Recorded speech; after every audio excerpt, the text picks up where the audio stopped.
How to avoid the common mistakes. Now, I'm assuming if you're watching this video, you're either in the process of wanting to set up an Amazon or Shopify business, or you recently have set one up. It can often cause a lot of headaches if you tend to make what I call the 4 common mistakes. Especially when setting up a business, every penny does count, so you want to try and avoid these at all costs. If you haven't watched my last video, I'm just going to share with you a few of my credentials. I set up around 2015 my own Amazon and Shopify business. Since then, I've launched multiple businesses, and most recently, I've actually sold one of those for over 7 figures.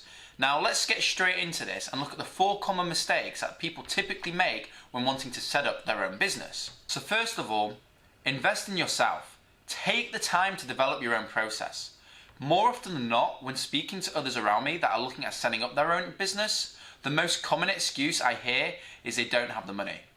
Having no money is not an excuse not to learn. Invest in your own education. Your mind is your most powerful tool. Where do you usually want to begin? So if we start with Amazon Shopify, they both offer an abundance of free resources that are really fantastic and provide step-by-steps on what to do. Of course, you've got YouTube, such as myself, and as mentioned before, I'll be providing you guys with regular content of what to do and what not to do.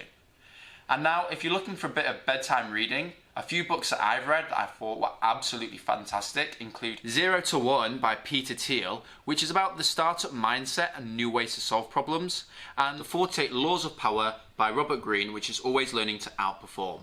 Now, we've all heard the story of Chicken Little, where we hear the sky is falling. Everyone can always tell you why your idea isn't going to work. Now, if you've ever watched the business channels, you'll notice that they often have a panel of hosts. Those that think the market is booming, while the others take a slightly cautionary approach. This is where the Chicken Little analogy comes into play. Be smart and formulate your own opinions.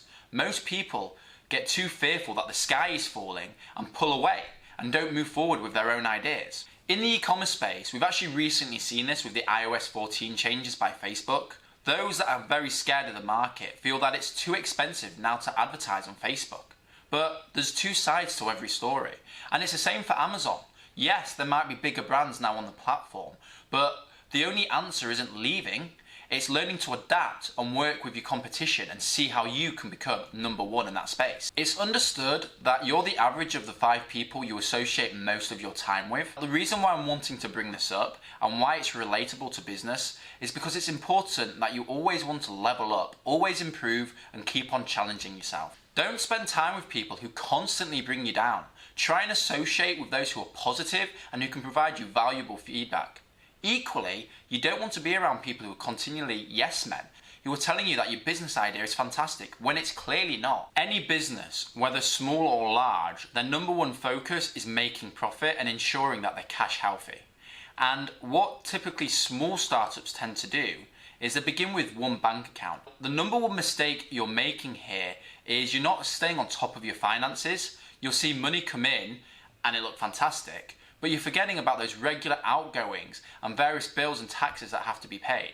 So what I would suggest you do here, and you can take it from the book Profit First, is open multiple bank accounts and have them associated to different outgoings. So for instance, you might have one for your taxes, you might have one for your regular monthly direct debits, and then you can have an account that's left solely for you and what we call pay yourself first or profit first, because it's the amount of money you'll have left over at the end of the month that you can spend freely without having to stress out about your next bill payment coming out. By avoiding these 4 common mistakes, you're already a step ahead of your competition.